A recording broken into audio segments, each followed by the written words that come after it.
What's up mga boss? Ito pa ang isang legit na nagpe-payout. So, pakita ko muna sa inyo kung paano yung laro Makikita nyo dyan yung picture, no?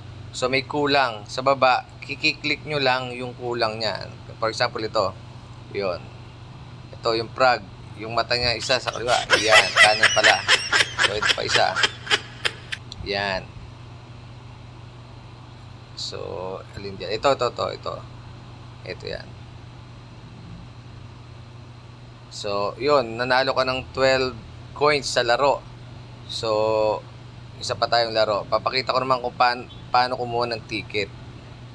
Ayan. So, wala na tayong ticket. Gagawin natin, get more ticket. Ayan. Watch ka lang ng ad. So, pag naka-watch ka na ng ad, bibigyan ka ng 3 ticket.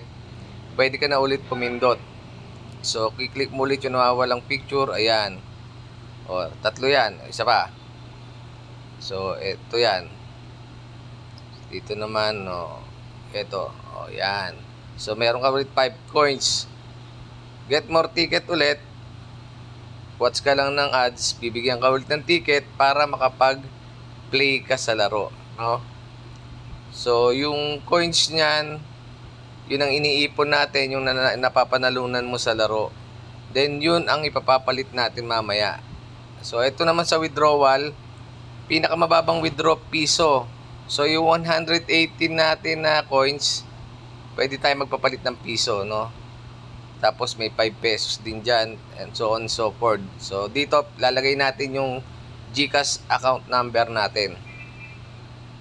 So, yung sa akin, ayan. Pero syempre, blurred natin. Baka maraming manghingi ng GCash. So, withdraw. I-click na natin yung withdraw. Yan, confirm.